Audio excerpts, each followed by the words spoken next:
राधे राधे दोस्तों, आप सभी का कान्हा एजुकेशन चैनल में स्वागत है। दोस्तों सभी को राम राम, जय श्री कृष्णा। दोस्तों आज हमारी क्लास 2 दिन बाद हो रही है। दोस्तों आपको पता होगा नहीं होने का कारण। दोस्तों अब हम आगे बढ़ते हैं। दोस्तों तो आगे बढ़ने से पहले हम हमारी पिछली क्लास का छोटा सा रिवीजन करते हुए आगे बढ़ते हैं। दोस्तों हमने हमारी पिछली क्लास के अंदर दोस्तों एक तो पढ़े थे ठिकाने दोस्तों कितने होते हैं, 3 हैं। फिर हमने दोस्तों क्या पढ़ा, जो हमने पढ़ा था दोस्तों केंद्र शासित प्रदेश। क्या पढ़ा था दोस्तों, केंद्र शासित प्रदेश पढ़ा था। और इस केंद्र शासित प्रदेश को दोस्तों क्या है, चीफ कमिश्नर भी कहा जाता है। क्या कहा जाता है दोस्तों, चीफ कमिश्नर भी कहा जाता है। और इसी का अन्य नाम हमने क्या कहा कि इसका जो अन्य नाम है दोस्तों वो है अपना राजपूताना रेजिडेंसी। क्या है दोस्तों, राजपूताना रेजिडेंसी है। ठीक है दोस्तों, राजपूताना रेजिडेंसी है। इस राजपूताना रेजिडेंसी की स्थापना हमने देखी थी दोस्तों। स्थापना कब हुई थी, तो 1818 ईस्वी के अंदर हुई थी। और यही स्थापना अजमेर के अंदर कब हुई दोस्तों, तो अजमेर के अंदर हुई थी 1832 के अंदर। और माउंट आबू के अंदर अस्थायी रूप से दोस्तों, कहाँ, माउंट आबू में अस्थायी रूप से जो स्थापना हुई थी, अस्थायी रूप से वो 1845 में हुई थी। और जो 19 मई को क्रांति की शुरुआत हुई थी दोस्तों, इस क्रांति की सूचना जो पहुंची थी 19 मई को 1857 वाली क्रांति दोस्तों, कब हुई थी, 1857 की क्रांति की यह सूचना दोस्तों कहां पहुंची थी, माउंट आबू। क्योंकि मई के अंदर पहुंची थी। और माउंट आबू में अस्थायी दोस्तों जो होता है 1845 में अस्थायी बनाया था। वहां पर दोस्तों वो कार्यालय केवल 2 महीनों के लिए होता था। एक तो मई महीना और एक जून महीना। कितने दोस्तों, 2 महीनों के लिए ये कार्यालय होता है, मई और जून महीना दोस्तों। ठीक है, ये बात हमने की थी, मोटी मोटी बात दोस्तों। इसके बाद हमने राजपूतों की उत्पत्ति के बारे में अध्ययन किया। किसके बारे में दोस्तों, राजपूतों की उत्पत्ति के बारे में। राजपूतों की उत्पत्ति के बारे में हमने अध्ययन किया। अब राजपूतों की उत्पत्ति के बारे में हमने अध्ययन किया, आपका मानना होगा, सोचना होगा कि सर यहीं से भी क्या प्रश्न आते हैं राजपूतों की उत्पत्ति के बारे में। हम तो राजपूतों की उत्पत्ति वहां पढ़ते हैं, जैसे गुहिल राजवंश है तो गुहिल राजवंश की उत्पत्ति किससे हुई है, चौहान राजवंश है तो चौहान राजवंश की उत्पत्ति कहां से हुई है, हम तो वो पढ़ते हैं। क्या सर राजपूतों की उत्पत्ति के भी बारे में प्रश्न आता है दोस्तों, तो बिल्कुल प्रश्न आते हैं। मैं अभी 2 या 3 प्रश्न बताऊंगा। प्रश्न तो मेरे पास बहुत सारे हैं, लेकिन आपको 3 प्रश्न बताऊंगा कि जो राजपूतों की उत्पत्ति के सिद्धांत हमने देखे छोटे मोटे 8 से 10, उनसे भी प्रश्न बनता है दोस्तों। तो पहला तो हमने दोस्तों किनका देखा, GH ओझा का देखा था। किनका देखा, GH ओझा का देखा था। दूसरा हमने दोस्तों क्या है, CV वैद्य साहब का देखा था। किसका दोस्तों, CV वैद्य साहब का देखा था। तीसरा सिद्धांत हमने देखा था नयन चंद्र सूरी का। किसका दोस्तों, नयन चंद्र सूरी व जयानक भट्ट का देखा था। किसका, नयन चंद्र सूरी व जयानक भट्ट का देखा था। और चौथा सिद्धांत हमने क्या है दोस्तों, डॉक्टर भंडारकर का देखा। किसका दोस्तों, डॉक्टर भंडारकर व गोपीनाथ शर्मा का देखा। किसका दोस्तों, गोपीनाथ शर्मा का देखा। इसके बाद हमने दोस्तों पांचवा जो सिद्धांत देखा था, पांचवा सिद्धांत देखा था DP चट्टोपाध्याय का। किसका दोस्तों, DP चट्टोपाध्याय का देखा। और यह सिद्धांत बताता है कि जो राजपूत हैं वो राजपूत क्या है दोस्तों, मिश्रित है। तो DP चट्टोपाध्याय ने कौन सी अवधारणा दी, मिश्रित अवधारणा दी। ठीक है दोस्तों, फिर हमने अगला जो सिद्धांत देखा वो था दोस्तों BL चट्टोपाध्याय का। किसका, BL चट्टोपाध्याय का सिद्धांत देखा। और BL चट्टोपाध्याय साहब क्या कहते हैं कि जो हमारे राजपूत हैं वो राजपूत दोस्तों क्या है, क्रियाएं आर्थिक व क्या है दोस्तों, सामाजिक क्रियाओं की उपज है। इसके बाद दोस्तों हमने एक सिद्धांत देखा था दशरथ शर्मा वाला। किसका दोस्तों, दशरथ शर्मा और GH ओझा का। किसका दोस्तों, दशरथ शर्मा और GH ओझा का सिद्धांत देखा था। ये राजपूतों की उत्पत्ति दोस्तों किन से बताते हैं, तो ये जो राजपूतों की उत्पत्ति है दोस्तों ये बताते हैं कि सूर्यवंशी व चंद्रवंशी है। ठीक है दोस्तों, इसके बाद हमने और सिद्धांत देखा, तो 8वां सिद्धांत बता देता हूं। तो 8वां था दोस्तों, राजपूत क्या है, विदेशी है। क्या है दोस्तों, राजपूत विदेशी है। और ये मत दिया था दोस्तों कर्नल जेम्स टोड ने। किसने दिया था दोस्तों, कर्नल जेम्स टोड ने ये मत दिया था। इसके बाद हमने बात की कि जो कर्नल जेम्स टोड है, ये कहते हैं कि जो राजपूत है दोस्तों, वो राजपूत शक व सिथियन की संतान है। किसकी दोस्तों, शक प्लस सिथियन की संतान है। किसकी दोस्तों, शक व सिथियन की क्या है, संतान है। कर्नल जेम्स टोड ने बताया है। राजपूत विदेशी है, यह मत कर्नल जेम्स टोड ने दिया, और इसका समर्थन करने वाले दोस्तों कौन थे, नयन चंद्र सूरी थे, और एक व्यक्ति और थे। ठीक है दोस्तों, इसके बाद हम राजपूत विदेशी है, इसके अंदर हम पढ़ते हैं। तो राजपूत विदेशी के अंदर दोस्तों एक हमारे पास आए थे V.A. स्मिथ। कौन थे दोस्तों, V.A. स्मिथ, जिसे हम विसेंट ए स्मिथ कहते हैं। ये भाई साहब कहते हैं कि जो राजपूत है वो राजपूत युची व हुणों की क्या है, संतान है। किसकी दोस्तों, युची व हुणों की संतान है। किनकी दोस्तों, युची व हुणों की संतान है। ठीक है दोस्तों, युची व हुणों की संतान है। इसके बाद दोस्तों हमने एक कनिंगम अलेक्जेंडर देखा था दोस्तों। क्या देखा था, कनिंगम अलेक्जेंडर। कनिंगम अलेक्जेंडर क्या कहता है कि जो राजपूत है वो राजपूत कुषाणों की संतान है। किसकी दोस्तों, कुषाणों की संतान है। क्या कहते हैं दोस्तों, कनिंगम अलेक्जेंडर है वो कुषाणों की संतान है। इसके बाद हमने जो नवा सिद्धांत देखा था दोस्तों, नवा सिद्धांत हमने अग्निकुंड देखा था। कौन सा दोस्तों, अग्निकुंड देखा था, और ये चंद्रबरदई ने दिया था। किसने दोस्तों, चंद्रबरदई ने दिया था अग्निकुंड सिद्धांत। अग्निकुंड सिद्धांत के अनुसार आपको पता होगा कि वशिष्ठ मुनि ने दोस्तों क्या है, आबू पर्वत पर यज्ञ किया, उससे क्या है 4 संतानें उत्पन्न हुई थी। पहली तो है दोस्तों गुर्जर प्रतिहार। कौन सी दोस्तों, गुर्जर प्रतिहार थी। दूसरी दोस्तों कौन सी थी, परमार थी। कौन सी दोस्तों, परमार थी। और जो तीसरी संतान थी दोस्तों वो थी अपने चालुक्य या सोलंकी। कौन सी दोस्तों, चालुक्य या सोलंकी थी। चौथी हमारे चौहान थे। कौन थे दोस्तों, चौहान संतान थी। ये सिद्धांत हमने देख लिए दोस्तों। ठीक है, यानी कि जो पिछली क्लास में हमने पढ़ा था वो मोटे मोटे रूप से हमने क्या है दोस्तों, रिवीजन किया है। अब आगे बढ़ने से पहले मैं इस राजपूतों की उत्पत्ति से क्या है दोस्तों, जो कुछ प्रश्न है लेके आया हूं मैं आपके सामने दोस्तों। मैं आपको सिर्फ 3 प्रश्न बताऊंगा, आपको स्क्रीन पर भी क्या है वो प्रश्न दिखेंगे दोस्तों। तो कौन से प्रश्न है मैं बता देता हूं दोस्तों। यही कहीं रखा था पर्चा, हाँ दोस्तों मिल गया पर्चा। तो यह है राजपूतों की उत्पत्ति के सिद्धांत के दोस्तों 3 प्रश्न बता रहा हूं, देखना।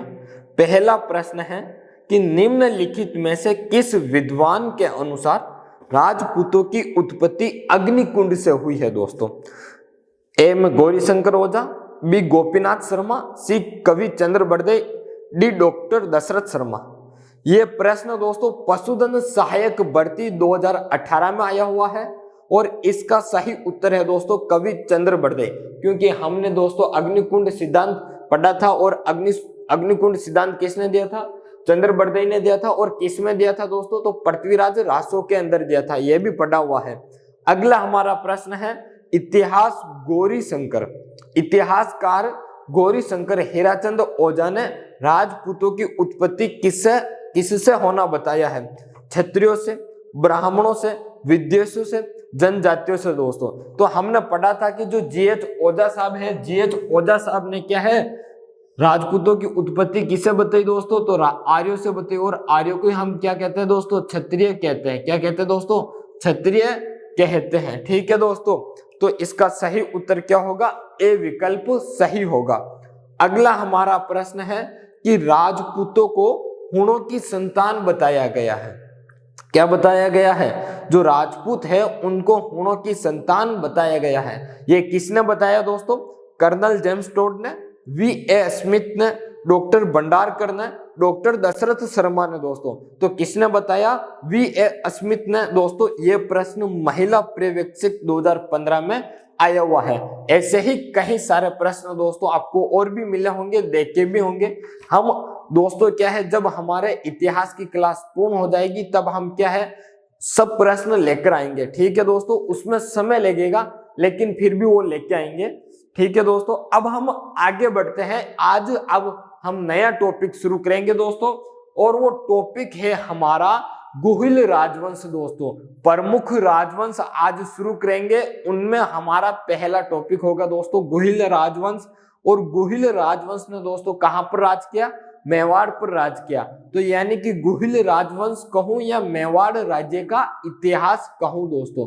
ठीक है दोस्तों, हम ये पढ़ते हैं। इससे पहले इसको क्या है, अगला पेज खोल देते हैं हम दोस्तों। अब हम क्या है, नया टॉपिक शुरू कर रहे हैं। वो टॉपिक है हमारा मेवाड़ राज्य का इतिहास। किसका दोस्तों? मेवाड़ राज्य का इतिहास, या फिर दोस्तों क्या है, गुहिल राजवंश। क्या है दोस्तों? मेवाड़ राज्य का इतिहास या फिर गुहिल राजवंश। ठीक है दोस्तों, ध्यान रखना, गुहिल राजवंश ये हमारा आज से नया टॉपिक है दोस्तों। ये चलेगा लगभग 5-15 दिन चलेगा दोस्तों। रोजाना 1 घंटे के आसपास क्लास होती है, तो ये चलेगा। अच्छा खासा टॉपिक है, इनसे प्रश्न भी निकलता है। हम चर्चा करते हुए चलेंगे कि किस प्रकार से, किस टॉपिक से कैसे प्रश्न आते हैं, वो मैं आपको लेके आऊंगा और बताऊंगा। प्रत्येक क्लास में 4-5 प्रश्न आपको लाकर बताता रहूंगा, जिससे आपको भी लगेगा कि हाँ यहीं से भी प्रश्न आते हैं और इस प्रकार के प्रश्न भी पूछे जाते हैं दोस्तों। तो मेवाड़ राज्य का इतिहास है दोस्तों गुहिल राजवंश। इसको शुरुआत करने से पहले दोस्तों हमें क्या है, इनके बारे में जो सामान्य जानकारी है दोस्तों वो हमें पढ़नी चाहिए। क्या पढ़नी चाहिए दोस्तों? सामान्य जानकारी। जब हम सामान्य जानकारी पढ़ेंगे तभी ही हम क्या है, आगे बढ़ पाएंगे। सामान्य जानकारी इसलिए कह रहा हूं दोस्तों क्योंकि प्रश्न कभी कभी आगे आप क्या है, राजा महाराजा का क्या है दोस्तों इतिहास पढ़ लेते हैं, लेकिन क्या है, जो परीक्षा लेने वाला व्यक्ति होता है, जो पेपर बनाने वाला होता है एग्जामिनर, कभी कभी उसका दिमाग सटक जाता है। और जब दिमाग सटकता है तो वो प्रश्न क्या है, सामान्य जानकारी से बना लेता है कि ये जो मेवाड़ है इसका प्राचीन नाम क्या था, क्या क्या प्राचीन नाम थे, जो प्राचीन नाम था उसकी राजधानी क्या थी दोस्तों, ये भी पूछ ले कभी कभी। और इसके बाद ये पूछ ले कि ये जो गुहिल राजवंश है, इन्होंने यहाँ पर मेवाड़ पर क्या है, संस्थापक कौन थे, कुल देवी कौन थे, कुल देवता कौन है गुहिल राजवंश के दोस्तों, गुहिल राजवंश के आराध्य देव कौन है, आराध्य देवी कौन है दोस्तों। तो इस प्रकार की कुछ सामान्य जानकारी है वो हम पढ़ लेते हैं दोस्तों। सामान्य जानकारी के अंदर पहले तो हम दोस्तों क्या है, इस मेवाड़ के प्राचीन नाम के बारे में बात करेंगे। पहला हम क्या है दोस्तों, मेवाड़ के प्राचीन नाम की बात करेंगे। किसकी दोस्तों? मेवाड़ है, इस मेवाड़ के प्राचीन नाम की बात करूंगा दोस्तों। तो पहला नाम हमारे सामने निकल कर आता है कि इस मेवाड़ को दोस्तों क्या है, प्राचीन समय में, कब दोस्तों, प्राचीन समय में महाभारत काल में इसे दोस्तों क्या है, सीवी जनपद कहा जाता था। क्या कहा जाता था दोस्तों? सीवी जनपद कहा जाता था। क्या? सीवी जनपद दोस्तों कब कहा जाता था? महाभारत काल के अंदर। कब कहा जाता था दोस्तों? महाभारत काल में। जो महाभारत काल है दोस्तों, उस काल के अंदर क्या है दोस्तों, ये जो पूरा भारत है दोस्तों क्या है, जनपदों में बटा हुआ था। जैसे हम 1900 दोस्तों क्या है, जो राजस्थान का एकीकरण पढ़ते हैं, तो उस समय हम क्या है, रियासतों के बारे में पढ़ते हैं कि हमारे पास 19 रियासतें थी।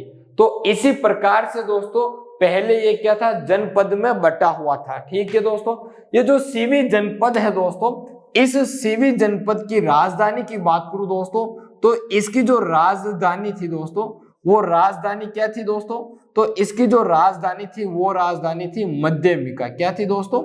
मध्यमिका राजधानी थी दोस्तों। ठीक है दोस्तों, ये जो मध्यमिका है ये चित्तौड़ में आता है। कहां पर आता है दोस्तों?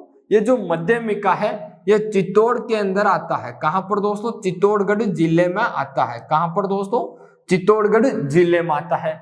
दोस्तों ध्यान रखना, इस मध्यमिका का वर्तमान में जो नाम है वो नाम नगरी है। क्या नाम है दोस्तों? इस मध्यमिका का जो वर्तमान नाम है वो वर्तमान नाम दोस्तों क्या है, नगरी नाम है। क्या नाम है दोस्तों? इसे वर्तमान में नगरी कहा जाता है मध्यमिका को दोस्तों। ठीक है, अब हम बात करते हैं मेवाड़ का जो और प्राचीन नाम आते हैं हमारे सामने दोस्तों। एक नाम हमारे सामने आता है मेदपाट दोस्तों। क्या नाम आता है हमारे सामने? मेदपाट आता है दोस्तों। ये जो मेदपाट है, ये मेदपाट इसे क्यों कहा गया दोस्तों? तो मेदपाट इसलिए कहा गया क्योंकि पहले के समय में मेवाड़ के अंदर दोस्तों क्या है, मेव जाति की अधिकता थी। किसकी दोस्तों? मेव जाति की अधिकता थी। मेव जाति की अधिकता थी दोस्तों। मेव जाति की अधिकता कैसे थी दोस्तों, यह समझना, क्योंकि यहाँ पर जो मेव जाति के लोग थे वो रहते थे, यानी कि मेव जाति की क्या है, अधिकता हो गई, इसलिए इसे मेदपाट कहा जाता है दोस्तों। तो पहले के समय में मेवाड़ के अंदर दोस्तों क्या है, मेव जाति की अधिकता थी। तो क्या सर जी मेव जाति है जो अब वर्तमान समय में सबसे ज्यादा कहाँ रहती है? तो वो रहती है मेवात क्षेत्र में। कहां पर दोस्तों? मेवात क्षेत्र में रहती है। और मेवात क्षेत्र को हम क्या कहते हैं दोस्तों? आपको पता होगा कि मेवात क्षेत्र कौन सा है, तो वो अलवर भरतपुर वाला हिस्सा ही मेवात कहलाता है दोस्तों। ठीक है, इसका जो अन्य नाम है दोस्तों, और अन्य नाम की बात करूं मैं, इसका दो नाम तो हमने देख लिया, तीसरा नाम की बात करूं तो दोस्तों इसका एक नाम और निकल कर आता है जिसे हम उद्सर कहते हैं। क्या कहते हैं दोस्तों? उद्सर कहते हैं। आपको पता होगा कि जो बिल है उन बिलों को क्या है, उद कहा जाता है। क्या कहा जाता है दोस्तों? बिलों को उद कहा जाता है। और मेवाड़ के अंदर दोस्तों क्या है, बिल जो है वो तो रहते ही है, और बिल्लों का मुख्य क्षेत्र भी क्या है दोस्तों, मेवाड़ है। क्या है? मेवाड़ है। तो ये जो उद्सर है दोस्तों क्या है, उद्सर को उद्सर क्यों नाम पड़ा? क्योंकि ये बिल्लों का क्या था, मुख्य क्षेत्र था। क्या था दोस्तों? बिल्लों का मुख्य क्षेत्र था। और बिल यहाँ पर क्या है दोस्तों, ज्यादा रहते थे, इसलिए इसे बिल्लों का मुख्य क्षेत्र कहा जाता है। ये इसका तीसरा नाम दोस्तों। एक नाम और आता है दोस्तों, वो नाम आता है प्रागवाट। कौन सा नाम आता है दोस्तों? प्रागवाट नाम आता है दोस्तों। आपने संस्कृत पढ़ी होगी, उस संस्कृत के अंदर एक शब्द आता है प्राग, जिसका अर्थ होता है दोस्तों शक्तिशाली या फिर संपन्न शासक। क्या आता है दोस्तों? एक नाम आता है प्राग दोस्तों। ये जो प्राग है, इस प्राग का अर्थ होता है शक्तिशाली। क्या होता है दोस्तों? शक्तिशाली शासक। क्या अर्थ होता है दोस्तों? शक्तिशाली शासक या फिर संपन्न शासक। क्या होता है दोस्तों? शक्तिशाली शासक या फिर संपन्न शासक। और वाट का अर्थ होता है कि क्षेत्र। तो दोस्तों प्रागवाट का अर्थ होता है शक्तिशाली शासक या संपन्न शासक का क्षेत्र। क्या थे दोस्तों? संपन्न शासक का राज्य क्षेत्र। क्या है दोस्तों? राज्य क्षेत्र। ठीक है दोस्तों, ये हुआ हमारा तीसरा प्रागवाट दोस्तों। अगला जो हमारा नाम है दोस्तों, इस मेवाड़ का प्राचीन नाम की बात करूं दोस्तों, तो अगला जो हमारा नाम आता है मेरुनाल। क्या है दोस्तों? मेरुनाल। अब मेरुनाल क्यों कहा जाता है दोस्तों? आपको पता होगा मेरुनाल क्यों कहा जाता है दोस्तों। तो मेरुनाल कहने के बारे में हम बात करें दोस्तों, तो मेरुनाल क्यों कहा जाता है? तो पहाड़ी क्षेत्र होने के कारण। मेवाड़ में क्या है दोस्तों, मेवाड़ की राजधानी चित्तौड़ थी, तो वहां पर भी क्या है, पहाड़ वगैरह थे। उदयपुर के अंदर राजधानी रही, तो यहाँ पर भी क्या थे, पहाड़ थे दोस्तों। तो क्या है, पहाड़ी क्षेत्र होने के कारण क्या है दोस्तों, इसका नाम पहाड़ी क्षेत्र होने के कारण इसे मेरू नाल कहा जाता है। नाल दोस्तों आपको पता होगा, जिन्हें हम दर्रा कहते हैं उन्हें नाल कहते हैं दोस्तों। तो क्या है, पहाड़ी क्षेत्र होने के कारण मेवाड़ को दोस्तों क्या है, मेरुनाल कहा जाता है। पहाड़ी क्षेत्र होने के कारण दोस्तों, होने के कारण। ये तो हुए हमारे इस मेवाड़ के प्राचीन नाम दोस्तों। क्या हुए, जो मेवाड़ है उसके प्राचीन नाम दोस्तों। अब मैं इस मेवाड़ के प्राचीन नाम से आपको क्या है, 2 या 3 प्रश्न बता देता हूं, उसके बाद हम कंटिन्यू करेंगे दोस्तों। राजधानी वगैरह लेकर, संस्थापक को लेकर, कुल देवी को लेकर, आराध्य देवता, कुल देवता सभी को लेकर दोस्तों। ठीक है, तो अब मैं आपको बारे में और बता देता हूं प्रश्न मेवाड़ के इतिहास के। हाँ ये रहे दोस्तों, 3 प्रश्न लेकर आया हूं। प्रश्न तो और हैं, लेकिन आपको 3 प्रश्न बता रहा हूं। कि सीवी जनपद की राजधानी थी दोस्तों। आपको दिख रहा ना प्रश्न स्क्रीन पर दोस्तों, तो देखना कि सीवी जनपद की राजधानी थी बेराट, जिसे विराट नगर कहते हैं, माध्यमिका जिसे नगरी कहते हैं दोस्तों। कहीं पर आपको मध्यमिका मिलेगा तो कहीं पर आपको दोस्तों क्या है, माध्यमिका मिलेगा। सी में रेड, डी में करकोट दोस्तों, तो इसका सही उत्तर है बी, माध्यमिका या मध्यमिका मिलता है। ध्यान रखना दोस्तों, मैं आपको बता देता हूं कि ये जो मध्यमिका है इससे हम दोस्तों क्या है, जो मध्यमिका है इस मध्यमिका को दोस्तों क्या है, हम माध्यमिका भी कहते हैं। मध्यमिका को माध्यमिका भी कहा जाता है, ध्यान रखना, ठीक है। कहीं पर आपको मध्यमिका मिलेगा तो कहीं पर आपको माध्यमिका मिलेगा, इतना सा ध्यान रखना। और ये जो प्रश्न दोस्तों आया है वो जैन एग्रीकल्चर 2022 के अंदर पूछा गया है दोस्तों। अगला प्रश्न है कि निम्नलिखित में से कौन सा प्राचीन स्थल सीवी जनपद से संबंधित है? नगरी, नगर, रेड, बेराट दोस्तों, तो इसका सही उत्तर है ए, नगरी। ये प्रश्न भी दोस्तों क्या है, ASO 2022 के अंदर पूछा गया है। अगला एक प्रश्न और देखिए दोस्तों, निम्नलिखित में कौन सी राजस्थान के सीवी जनपद की राजधानी थी? निम्नलिखित में कौन सी राजस्थान के सीवी जनपद की राजधानी थी दोस्तों? तो धौलपुर, मध्यमिका, विराटनगर, इंद्रप्रस्थ दोस्तों, तो इसका सही उत्तर है मध्यमिका। और यह प्रश्न पुलिस कांस्टेबल की 2022 की भर्ती के अंदर पूछा गया था दोस्तों, ठीक है। अब मैं और बात करूं दोस्तों, तो ये जो मेवाड़ है दोस्तों, इस मेवाड़ पर किसने राज किया दोस्तों? तो मेवाड़ पर जो राज करने वाले थे दोस्तों, गुहिल राजवंश ने राज किया। मेवाड़ पर किसने राज किया दोस्तों? तो मेवाड़ पर गुहिल राजवंश ने राज किया दोस्तों, ठीक है दोस्तों। अब हम अगले पेज पर पढ़ेंगे कि गुहिल मेवाड़ के राजा कौन थे दोस्तों? गुहिल राजवंश थे, गुहिल राजवंश ने राज किया था। इनका राज तिलक कौन करता है दोस्तों? इनकी प्रारंभिक राजधानी क्या थी? छोटी मोटी और चर्चा करेंगे दोस्तों, तो हम आगे बढ़ते हैं, ठीक है दोस्तों। नोट्स उतारने की कोई टेंशन ना लें। आप हमारे व्हाट्सएप ग्रुप में नहीं जुड़े हुए हो तो जुड़ जाओ, या फिर टेलीग्राम ग्रुप में जुड़ जाओ, वहां पर भी क्या है, PDF मिल जाती है। और आपको यदि वहां दोनों जगह नहीं जुड़ना है तो आप एक काम कर सकते हो, नीचे डिस्क्रिप्शन में जाइए और वहां से क्या है, लिंक उठाइए और गूगल ड्राइव के अंदर आप जाओगे, लिंक पर क्लिक करोगे तो ऑटोमेटिक गूगल ड्राइव में ले जाएगी आपको, और वहां से आप नोट्स की PDF डाउनलोड कर सकते हो क्लास वाइज, ठीक है दोस्तों। और मैं जो कह रहा था कि यदि क्लास आपको समझ में आ रही हो, पसंद आ रही हो, तो क्या है दोस्तों, क्लास को लाइक कर दो। चैनल पर पहली बार हो तो चैनल को सब्सक्राइब कर दो और आपके दोस्तों तक भी इसको शेयर कर दो दोस्तों। अब हम आगे बढ़ते हैं, ठीक है दोस्तों। अब हम क्या है, सामान्य जानकारी के अंदर संस्थापक वगैरह पढ़ लेते हैं दोस्तों। तो ध्यान रखना, ये तो हमारा मेवाड़ है दोस्तों, क्या है, मेवाड़ है। और इस मेवाड़ पर राज किसने किया दोस्तों? तो मेवाड़ पर दोस्तों क्या है, गुहिल राजवंश के राजाओं ने किया। किसने किया दोस्तों? गुहिल राजवंश के राजाओं ने राज किया। किसने किया दोस्तों? राजाओं ने, गुहिल राजवंश के राजाओं ने राज किया, ठीक है दोस्तों। ये बात तो आपको पता चल गई है कि सर जी मेवाड़ पर गुहिल राजवंश ने क्या है, राज किया। इनके जो राजा थे उन्होंने राज किया। अब आप आगे बताइए कि और क्या राज है इसका? तो दोस्तों इसका जो राज है, ये जो राजा थे गुहिल राजवंश के, इन राजाओं को दोस्तों क्या है, एक तो हिंदुआ सूरज कहा जाता है। क्या कहा जाता है दोस्तों? हिंदुआ सूरज कहा जाता है। क्या कहा जाता है दोस्तों?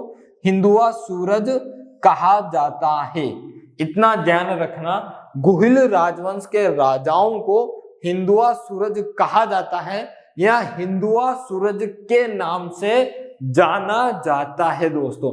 अब हिंदुआ सूरज क्यों कहा जाता है, क्यों नाम पड़ा दोस्तों, ये हम जब दोस्तों क्या है, बप्पा रावल पढ़ेंगे तब इसकी पूरी व्याख्या करेंगे। क्योंकि हिंदुआ सूरज दोस्तों क्या है, बप्पा रावल से जुड़ा हुआ है दोस्तों, ठीक है। गुहिल राजवंश के राजाओं ने दोस्तों, अगला एक बिंदु और ध्यान रखने वाला है, ध्यान रखना, मैं बता देता हूं कि जो गुहिल राजवंश है इस राजवंश ने दोस्तों क्या है, यहाँ के जो राजा है इन्होंने दोस्तों क्या है, विश्व में सबसे लंबे समय तक राज किया।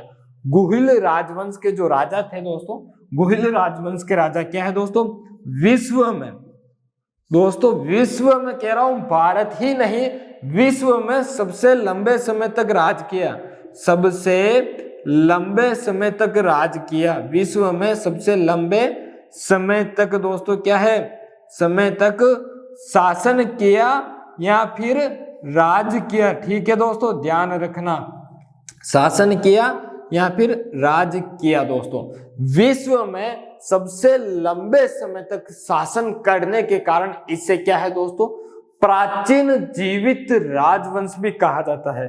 क्या कहा जाता है दोस्तों, विश्व का सबसे प्राचीन जीवित राजवंश भी कहा जाता है। क्या कहा जाता है दोस्तों, विश्व का, किसका दोस्तों, विश्व का सबसे प्राचीन जीवित राजवंश भी कहा जाता है, प्राचीन जीवित राजवंश भी कहा जाता है दोस्तों। ठीक है, प्राचीन जीवित राजवंश भी कहा जाता है।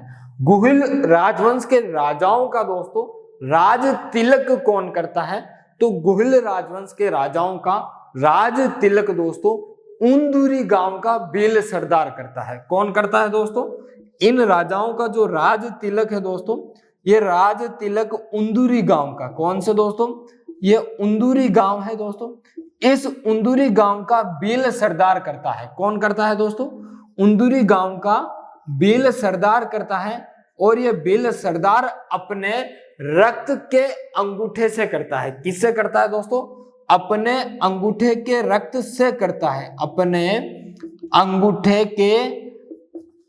के रक्त से करता है। किससे दोस्तों, अंगूठे के रक्त से करता है बेल सरदार। ठीक है दोस्तों, ये बात हो गई। मेवाड़ पर राज किसने किया, गुहिल राजवंश ने किया। गुहिल राजवंश के राजाओं ने राज किया था। गुहिल राजवंश के राजाओं को हिंदुआ सूरज कहा जाता है। गुहिल राजवंश के जो राजा थे उन्होंने विश्व में सबसे लंबे समय तक दोस्तों क्या है, शासन या राज किया। इस कारण दोस्तों क्या है, विश्व का सबसे प्राचीन जीवित राजवंश है, क्योंकि अभी तक ये जो गुहिल राजवंश है दोस्तों, ये अभी तक क्या है, जीवित है। इनके राजा है दोस्तों, आपको पता होगा अभी हमारे मेवाड़ का जो राजकुमार है दोस्तों, राजकुमार के जो राजा थे वो राजा कौन है दोस्तों, लक्ष्य सिंह जी है, आपको पता होगा। यानी कि 566 ईस्वी से इसकी स्थापना हुई थी दोस्तों, गुहिल राजवंश की दोस्तों क्या है, तब से अब तक क्या है दोस्तों, इनके राजा जीवित है। तो इसलिए क्या है, विश्व का सबसे प्राचीन जीवित राजवंश है दोस्तों।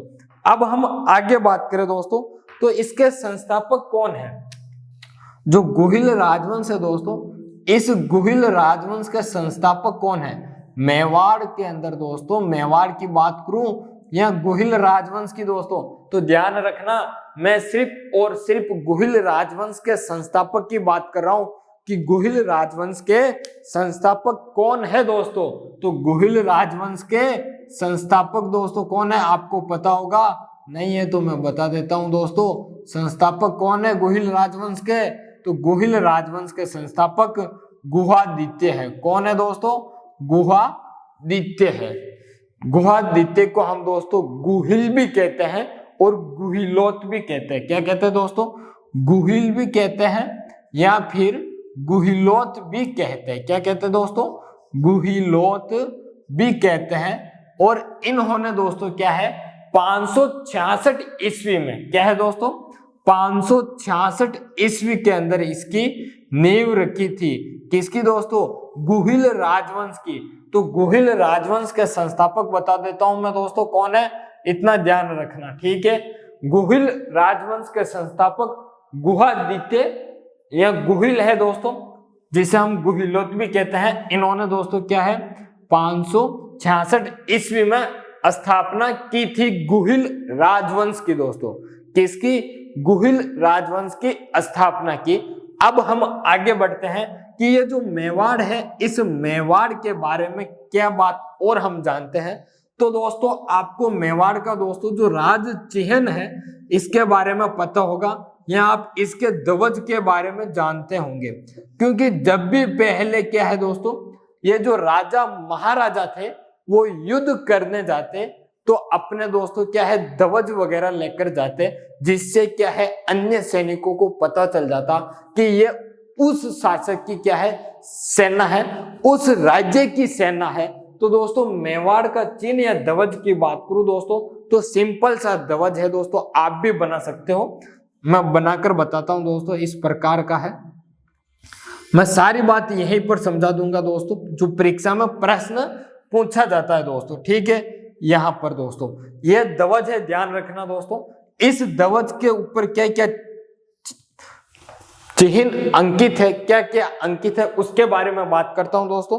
तो ध्यान रखना, ये जो ध्वज है इस ध्वज के ऊपर दोस्तों क्या है, सूर्य की आकृति अंकित है। किसकी दोस्तों, ध्वज के ऊपर सूर्य की आकृति अंकित है, ठीक है। इसके बाद बात करें तो यहां पर एक व्यक्ति खड़ा है दोस्तों। कौन व्यक्ति खड़ा है, एक व्यक्ति खड़ा है, और यहां पर भी एक व्यक्ति अंदर खड़ा है दोस्तों। इस व्यक्ति के पास क्या है दोस्तों, तलवार है, और इस व्यक्ति के पास दोस्तों क्या है, बाला है, ठीक है दोस्तों। क्या है, एक व्यक्ति के पास तो तलवार है, एक व्यक्ति के पास दोस्तों क्या है, बाला है। मैं नाम भी अंकित कर देता हूं कि ये तो है सूर्य। कौन है दोस्तों, सूर्य है, ये बाला है दोस्तों, और ये क्या है दोस्तों, तलवार है। क्या है दोस्तों, तलवार है दोस्तों। कहा जाता है कि ये जो व्यक्ति बाला लेकर खड़ा है वो राणा पुंजाबिल थे। कौन थे दोस्तों, ये जो व्यक्ति है, ये व्यक्ति दोस्तों कौन है, राणा पुंजाबिल। दोस्तों कौन है, पुंजाबिल थे। कौन थे दोस्तों, पुंजाबिल है, ठीक है दोस्तों, ध्यान रखना, पुंजाबिल है ये जो व्यक्ति है, ठीक है दोस्तों। इनके हाथ में बाला है, और दोस्तों ये कौन है, सिसोदिया है। कौन है दोस्तों, सिसोदिया है। अब ध्यान रखना दोस्तों, ये जो ध्वज है इस ध्वज पर यहां पर दोस्तों क्या है, यहां पर दोस्तों एक ये जो ध्वज है इस ध्वज के नीचे यहां पर दोस्तों क्या है, संस्कृत में अतः अतः लिखा हुआ है। क्या लिखा हुआ है दोस्तों, संस्कृत में अतः अतः लिखा हुआ है।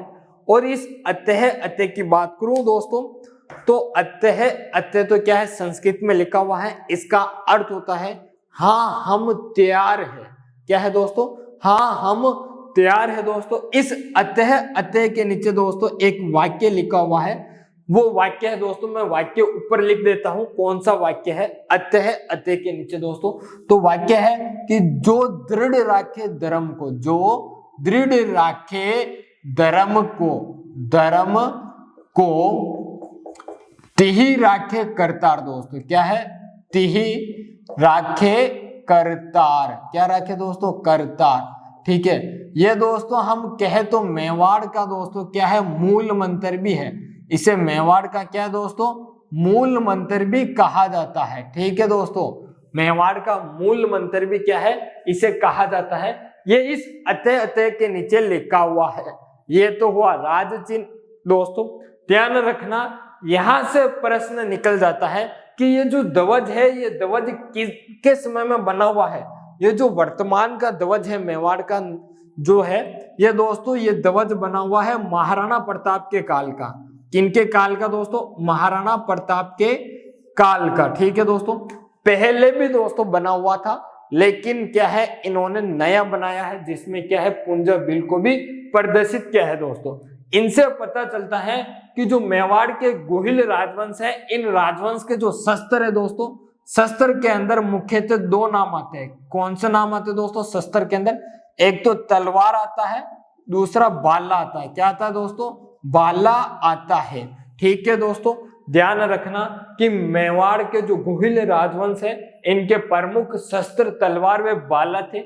इनके चिन्ह ध्वज की बात कर ली हमने दोस्तों। ये जो नया चिन्ह दोस्तों हमने बात की कि पहचान कैसे हो, तो पहचान के लिए ध्वज है।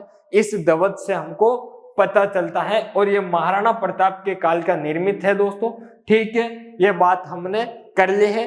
अब हम आगे बढ़ते हैं दोस्तों, क्या करते हैं, आगे बढ़ते हैं। आपके मन में होगा कि सर इनसे भी प्रश्न नहीं निकला क्या। दोस्तों प्रश्न निकलते हैं, सब कुछ होता है। मैं यदि ऐसे ही सारे प्रश्न लेकर आ जाऊंगा तो हमारा शायद आने वाले लगभग 1 साल में भी क्या है, ये गुहिल राजवंश कंप्लीट नहीं होगा। हमें दोस्तों क्या है, गुहिल राजवंश को कंप्लीट करना है, मेवाड़ के इतिहास को कंप्लीट करना है, राजस्थान के इतिहास को कंप्लीट करना है, ताकि आने वाली जो भर्तियां हैं उन भर्तियों में दोस्तों क्या है, हम क्या है सिलेक्शन पक्का करें आपका, ताकि आप नौकरी लो, चयनित हो दोस्तों उनमें, और आप हमारे पास क्या है मिठाई लेकर आओ और हमारा क्या है मुंह मीठा करो दोस्तों। अब मैं आपको बता देता हूं कि दोस्तों अत्य अत्य का अर्थ तो आपको पता है कि हाँ हम तैयार हैं दोस्तों, ठीक है। तो अब जो दृढ़ राखे धर्म को तेहि राखे करतार का एक लाइन में संक्षिप्त समझाऊं दोस्तों, तो इसका अर्थ यही है कि हम धर्म की रक्षा करेंगे तो धर्म भी क्या है हमारी रक्षा करेगा दोस्तों। तो इसका मोटे रूप से अर्थ यही होता है दोस्तों कि क्या है, जो दृढ़ राखे धर्म को तिहि राखे करतार, यानी कि जो धर्म की रक्षा करता है धर्म भी क्या है उसकी रक्षा करता है दोस्तों, ठीक है। अब हम आगे बढ़ते हैं दोस्तों, क्या करते हैं आगे बढ़ते हैं दोस्तों। मुझे पता है मैंने आपको दोस्तों क्या है इस क्लास में प्रश्न लेकर आया हूं, आपको बताया है और मैंने कहा कि मेरे पास और भी प्रश्न है तो आप मुझसे मांगोगे दोस्तों। चिंता ना करें, आपको मांगने की आवश्यकता भी नहीं पड़ेगी, मैं समय समय पर प्रश्न लेकर आऊंगा। और दोस्तों जैसे ही हमारा कोर्स कंप्लीट होगा, हमें जैसे ही आवश्यकता लगेगी कि हमें क्या है टॉपिक वाइज प्रश्न लेने चाहिए पुराने प्रश्न, तो हम बीच में क्या है दोस्तों, हमारे शनिवार और रविवार की क्लास नहीं होती है, उस बीच उस दौरान क्या है दोस्तों हम प्रश्न की क्लास लेकर आएंगे दोस्तों और आराम से चर्चा करेंगे। तो कोई जल्दबाजी ना करना कि हमें पहले दे दो सर प्रश्न, समय लगता है, ढूंढना पड़ता है, कोई एक बुक तो है नहीं मेरे पास, कम से कम 4-5 बुक है अलग अलग, उन सभी से क्या है प्रश्न ढूंढने पड़ते हैं कि अलग अलग विज्ञप्ति की अलग अलग है। जैसे आरपीएससी वालों की बुक अलग है मेरे पास, अपने रीट वाले जो एग्जाम होते हैं आरएसएम भी लेती है, वो आरएमएसएस भी उसकी बुक अलग है दोस्तों उस संस्थान की। और भी जो एग्जाम्स होते हैं जैसे बीएसटीसी वालों की अलग है, पीटीटी वालों की अलग है, और भी जो एग्जाम होते हैं पीटीआई हो गया वगैरह वगैरह, उन सभी की क्या है अलग अलग बुक है। तो उनमें मुझे ढूंढना पड़ता है कि इस टॉपिक का प्रश्न कौन सा है, कहां पर आया हुआ है दोस्तों, तो समय लगता है। तो कोई बात नहीं, हम समय का सदुपयोग करेंगे और आपके लिए भी क्या है लेकर आएंगे, चिंता ना करें। अब हम आगे बढ़ते हैं, इस मेवाड़ की प्रारंभिक राजधानी क्या थी उसके बारे में अध्ययन करेंगे। मेवाड़ के कुल देवता कौन, मेवाड़ की प्रारंभिक राजधानी यानी कि गुहिल राजवंश ने जो मेवाड़ की प्रारंभिक राजधानी बनाई थी, वो राजधानी कहां पर है दोस्तों, क्या है गुहिल राजवंश की प्रारंभिक राजधानी मेवाड़ के अंदर कहां थी, तो मेवाड़ की राजधानी हुई है वो। तो मेवाड़ की प्रारंभिक राजधानी कौन सी है उसके बारे में देखेंगे। इसके बाद हम दोस्तों इनके कुल देवता के बारे में देखेंगे। कुल देवता हो गया, फिर आराध्य देव हो गए, फिर दोस्तों क्या है हम कुल देवी के बारे में देखेंगे और आराध्य देवी के बारे में देखेंगे। फिर हम दोस्तों गुहिल राजवंश की शाखाएं कितनी है दोस्तों, 2-3 विद्वान हैं जो अलग अलग मत देते हैं, 2 विद्वानों के मत एक हैं और एक विद्वान के मत अलग हैं, उसके बारे में अध्ययन करेंगे। अध्ययन करने के लिए हम आगे बढ़ते हैं, उससे पहले हम क्या है हमारे अगले पेज पर चले जाते हैं दोस्तों अब हम क्या है आगे बढ़ते हैं। यह तो रहा हमारा मेवाड़ दोस्तों, आपको सभी राजा भी ऐसे ही याद कराऊंगा दोस्तों, ऐसे ही समझाऊंगा, एक एक चीज को पकड़कर एक एक की नस पकड़कर सीखेंगे ताकि क्या है अच्छे से याद हो जाए, समझ में आ जाए, ठीक है दोस्तों। यह है अपना मेवाड़। इस मेवाड़ की प्रारंभिक राजधानी क्या है दोस्तों, तो इस मेवाड़ की जो प्रारंभिक राजधानी थी, यह प्रारंभिक राजधानी दोस्तों कहां थी, तो इसकी जो प्रारंभिक राजधानी थी दोस्तों, वो राजधानी क्या थी, नागदा थी। क्या थी दोस्तों, नागदा। क्या थी, नागदा प्रारंभिक राजधानी थी मेवाड़ की, ठीक है दोस्तों। क्या थी, मेवाड़ की प्रारंभिक राजधानी नागदा थी। यह तो हो गया दोस्तों प्रारंभिक राजधानी नागदा। बनाई किसने दोस्तों? तो बनाने वाला बप्पा रावल थे। कौन थे दोस्तों? बप्पा रावल ने क्या है, प्रारंभिक राजधानी नागदा बनाई थी दोस्तों। अब हम आगे बात करेंगे दोस्तों। तो अब हम आगे बढ़े तो इस मेवाड़ के बारे में, मेवाड़ के हम क्या पढ़ रहे हैं दोस्तों? गुहिल वंश। कौन से दोस्तों? मेवाड़ के अंदर हम गुहिल वंश पढ़ रहे हैं। तो प्रारंभिक राजधानी नागदा हो गई। अब हम दोस्तों बात करते हैं कि इनमें जो मेवाड़ है, इस मेवाड़ के जो गुहिल वंश है, इनके कुल देवता कौन है दोस्तों? कुल देवता कौन है दोस्तों? कुल देवता। अब दोस्तों कुल देवता है, इसके बारे में बात करेंगे। फिर दोस्तों हम एक आराध्य देव है, इनके बारे में हम बात करेंगे। अब आपके दोस्तों समझ में तो आ गया होगा कि आराध्य देव किसे कहते हैं और कुल देवता किसे कहते हैं दोस्तों। आराध्य देव किसे कहते हैं? जिनकी हम पूजा पाठ वगैरह सब कुछ करते हैं, वैसे ही कुल देवता की भी करते हैं दोस्तों। फर्क कुछ खास नहीं है, ये एक विशिष्ट है। इनके ये साल में एक बार कुछ विशेष होता है तब जाते हैं। कुल देवता है, हमारे कुल के क्या है? देव है, कुल में जन्म लेने वाले समझते हैं इनको। और आराध्य देव जो इनके दोस्तों जहां पर ये शरण लेते हैं उनको आराध्य देव बना देते हैं दोस्तों।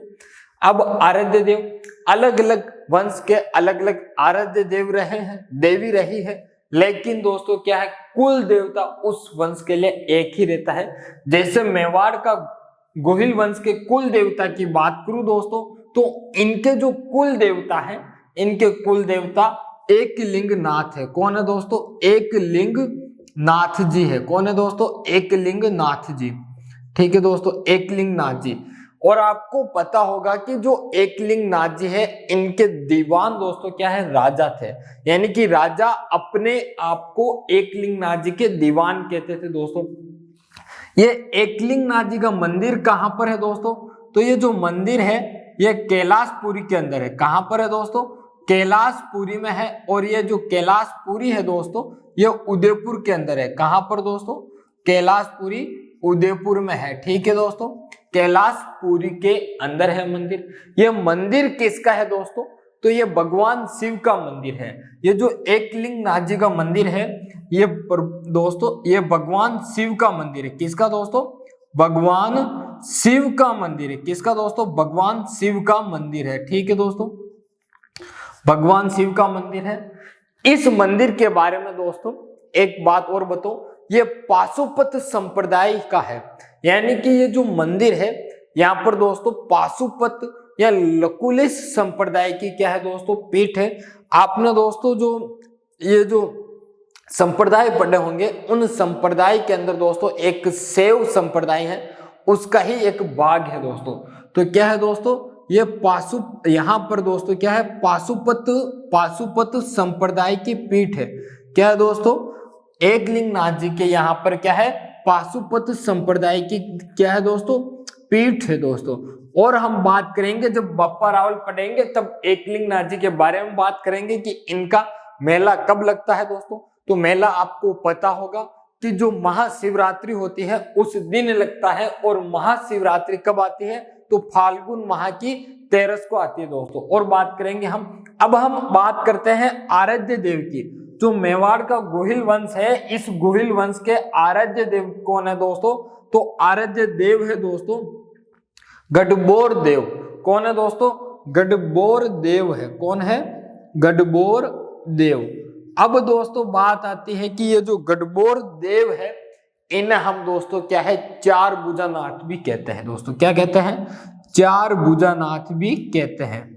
क्या कहते हैं दोस्तों? चार भुजानाथ भी कहते हैं। ये तो हुए आराध्य देव। और ये जो गडबोर देव, ये चार भुजानाथ का मंदिर है दोस्तों, ये राजसमंद जिले में है। कहां पर है दोस्तों? राजसमंद जिले में है। कहां पर दोस्तों? राजसमंद जिले में है। ठीक है दोस्तों, ये तो हुए आराध्य देव दोस्तों। अब हम बात करते हैं इनकी कुल देवी की दोस्तों। तो इनकी जो कुल देवी है दोस्तों, कुल देवी कौन सी है दोस्तों? तो ध्यान रखना, इनकी जो कुल देवी है, गुहिल वंश की कुल देवी दोस्तों, वो कुल देवी है अपनी बाण माता। कौन सी दोस्तों? बाण माता इनकी कुल देवी है। और इनकी आराध्य देवी की बात करूं दोस्तों, तो आराध्य देवी दोस्तों, आराध्य देवी। तो आराध्य देवी की बात करूं तो जो गुहिल वंश है इनकी आराध्य देवी दोस्तों कौन है? गडबोर देवी। कौन है दोस्तों? गडबोर देवी है।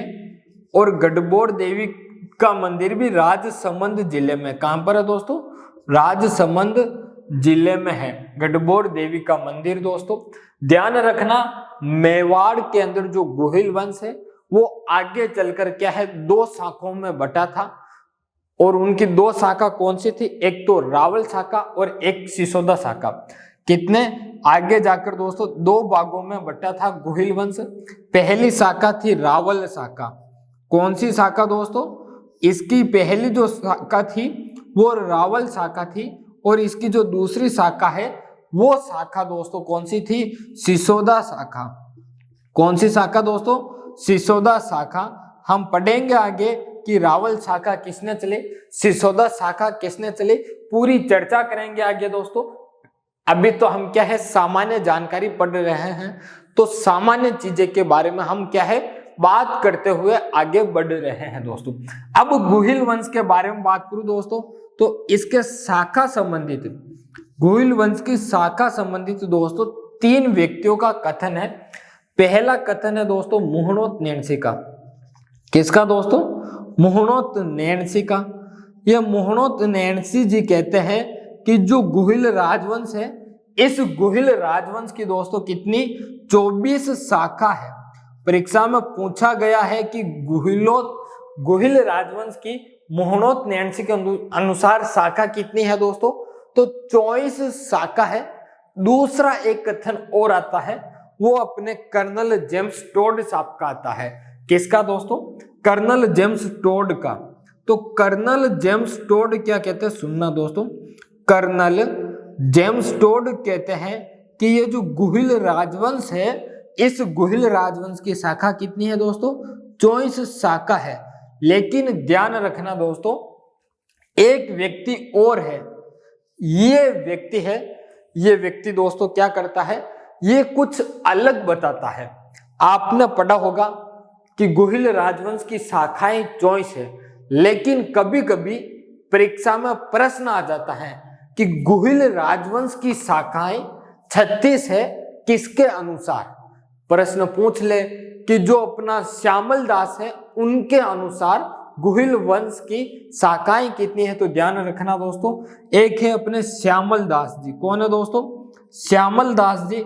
और इनका जो ग्रंथ है दोस्तों वो है वीर विनोद। कौन सा? वीर विनोद ग्रंथ है। और ये वीर विनोद ग्रंथ कहता है कि 36 शाखाएं हैं। कितनी दोस्तों? 36 शाखाएं। अब ध्यान रखना दोस्तों, यहां से प्रश्न यह निकलता है कि गुहिल राजवंश की शाखाएं कितनी है दोस्तों? तो 24 करना है आपको। यदि ऑप्शन में 24 ना हो तो फिर 36 पर राइट करना है। जहां तक 24 मिले तो 24 करना, क्योंकि दो व्यक्ति 24 का समर्थन करता है और एक व्यक्ति 36 का। लेकिन आपको पर्सनली पूछ ले कि जो गुहिल राजवंश है इसकी शाखा श्यामल दास के अनुसार कितनी है, इसके अनुसार कितनी है, इसके अनुसार कितनी है, तो आप वो बताना है दोस्तों। आज हम क्लास को यही विराम देंगे, कल इससे आगे बढ़ेंगे दोस्तों। ठीक है, धन्यवाद आप सभी को दोस्तों। क्लास पसंद आई हो तो लाइक करें, अच्छा सा कमेंट करें। चैनल पर पहली बार हो दोस्तों तो चैनल को सब्सक्राइब जरूर करें दोस्तों। धन्यवाद आप सभी का।